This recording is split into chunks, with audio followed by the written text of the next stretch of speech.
Salam dalam nama Tuhan Yesus Kristus. Saudara-saudara, ada yang viral di dalam kekristenan saat ini, yaitu tentang pembahasan apakah orang Kristen boleh membantu pembangunan tempat ibadah orang lain. Sekali lagi, apakah orang Kristen boleh membantu tempat ibadah agama lain? Ini adalah kontroversial di dalam orang-orang Kristen saat ini, karena ada yang mengatakan kita sebagai orang Kristen harus berbuat baik kepada semua orang, dan salah satu bentuk kebaikan kita yaitu membantu orang-orang atau agama lain untuk membangun tempat ibadah mereka. Membantu dalam hal ini bisa dengan tenaga langsung ataupun menyumbangkan uang untuk biaya pembangunan tempat ibadah agama lain. Ada juga yang mengatakan bahwa kita tidak boleh membantu karena itu sudah berurusan dengan kepercayaan orang lain. Lalu bagaimana kebenaran firman Tuhan? Apa yang harus kita lakukan? Ini sangat penting. Jangan sampai kita salah bersikap. Jangan sampai salah kita bertindak. Nah, saudara-saudara, jawaban yang berdasarkan ajaran kebenaran firman Tuhan, yaitu kita tidak boleh membantu pembangunan tempat ibadah agama lain. Kita tidak boleh. Sekali lagi, kita tidak boleh membantu pembangunan tempat ibadah agama lain. Alasannya apa? Apakah ada dasar kebenaran firman Tuhan? Jawabannya ya. Nah, pertama-tama kalau kita melihat di kitab 1 Raja-Raja pasal 11 ayat 6 sampai 8. Ini berbicara tentang Salomo di akhir-akhir masa kerajaannya. Salomo tidak lagi dengan sepenuh hati mengikut Tuhan, walaupun nantinya pada akhirnya dia bertobat ya. Tetapi dia sempat di mana tidak sepenuh hati lagi mengikuti Tuhan Allah. Kenapa? Karena dia memiliki banyak istri, dan istri-istrinya ini kebanyakan dari bangsa lain yang menyembah berhala. Dan karena istri-istrinya ini, sehingga Salomo terpengaruh, dan dia juga pergi memberikan korban kepada Allah istri-istrinya ini. Jadi dikatakan tidak lagi sepenuh hati. Bahkan di sini dikatakan di ayatnya yang ke-6, dan Salomo melakukan apa yang jahat di mata Tuhan, dan ia tidak dengan sepenuh hati mengikuti Tuhan seperti Daud ayahnya. Nah, Daud dia hanya beribadah kepada Tuhan Allah, hatinya sepenuhnya hanya kepada Tuhan Allah, dan dia tidak membiarkan di negerinya ada yang pergi beribadah kepada Allah lain selain Tuhan Allah. Itulah kenapa Daud berkenan di hati Tuhan. Tuhan mengasihi dia. Dan di sini dikatakan ayat yang ke-7, pada waktu itu Salomo mendirikan bukit pengorbanan bagi Kamos, dewa kejijikan sembahan orang Moab, di gunung di sebelah timur Yerusalem, dan bagi Moloch, dewa kejijikan sembahan Bani Amon. Nah, jadi Salomo mendirikan tempat-tempat ibadah kepada agama lain. Dan sini dikatakan di ayat yang ke-8, demikian juga dilakukannya bagi semua istrinya. Jadi istri-istrinya itu, mereka mau beribadah kepada agama lain, dia bantu bangun tempat ibadah kepada agama lain. Di sini dikatakan, demikian juga dilakukannya bagi semua istrinya, orang-orang asing itu yang mempersembahkan korban ukupan dan korban sembelihan kepada Allah-Allah mereka. Jadi Salomo juga dia membantu membangun tempat-tempat ibadah atau kuil-kuil penyembahan berhala ya, untuk istri-istrinya itu. Nah, jadi saudara-saudara, apa yang menjadi dosa Salomo di sini? Yaitu dia tidak sepenuh hati lagi ya beribadah kepada Tuhan Allah, tidak lagi segenap hati. Ya. Dan kalau kita melihat,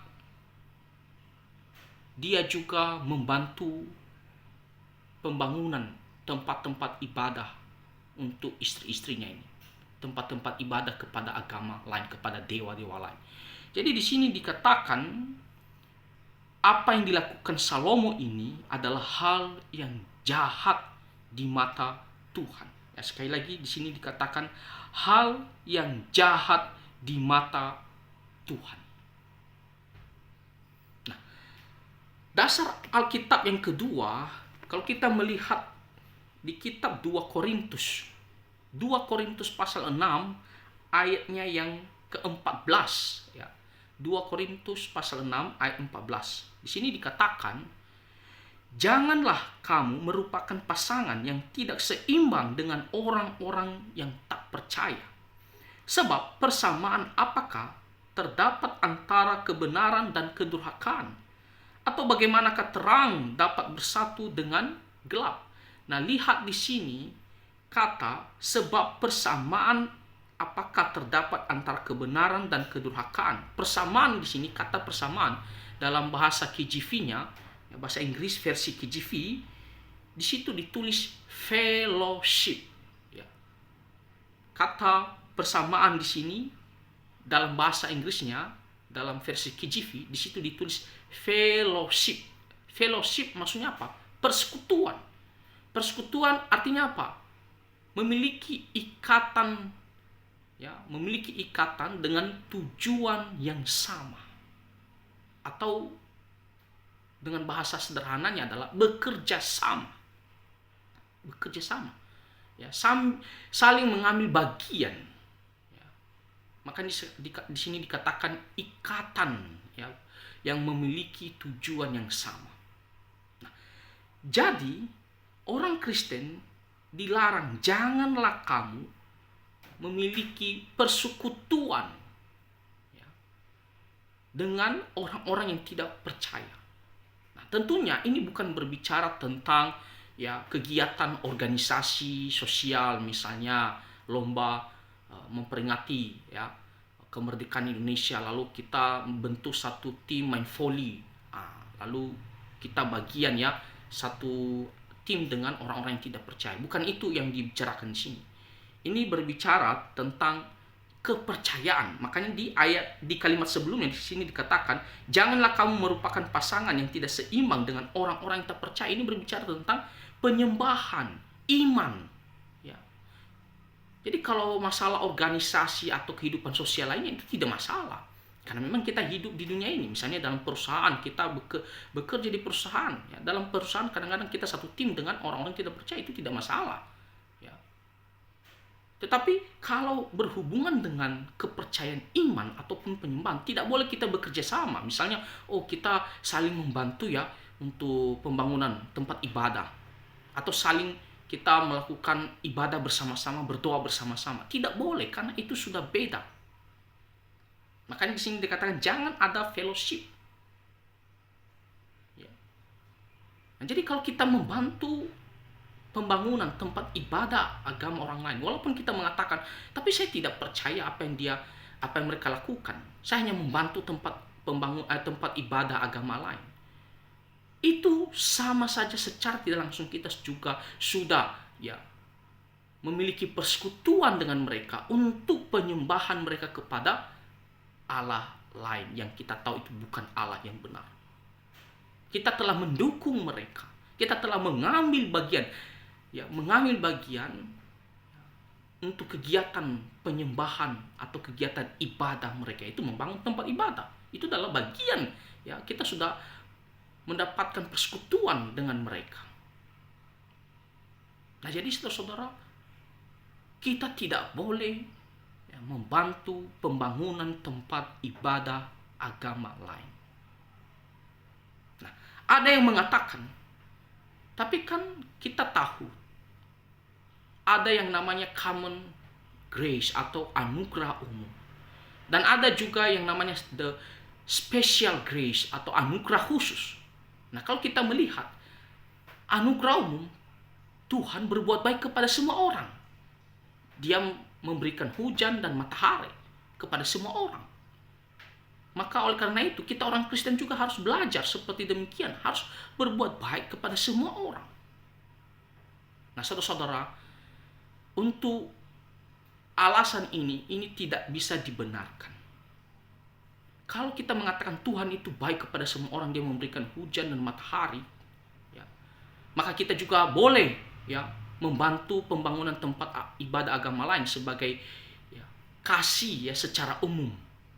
Jawabannya itu adalah pemahaman yang keliru. Kenapa?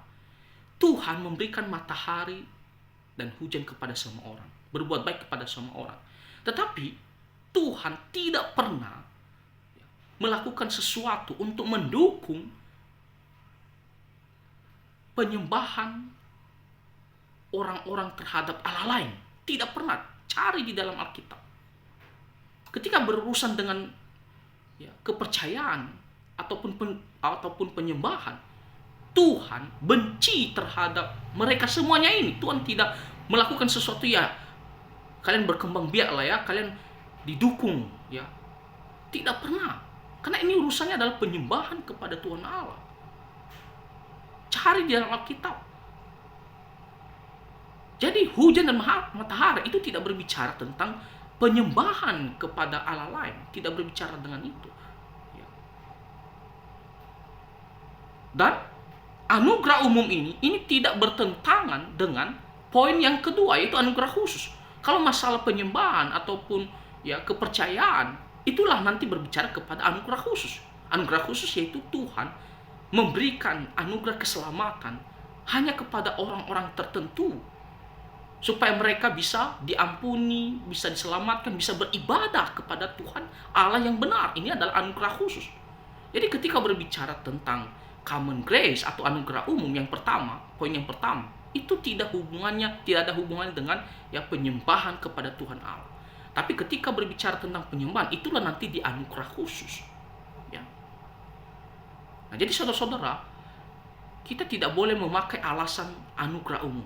Karena itu tidak ada urusannya, tidak bisa diterapkan ya dalam hal penyembahan atau kepercayaan atau ibadah kepada apalagi kepada agama lain, ya kepada ilah lain. Tidak bisa diterapkan dengan situ. Nah, lalu kita harus berbuat baik kepada semua orang. Ada yang mengatakan jangan hanya kita bilang kasih tapi tidak ada perbuatan.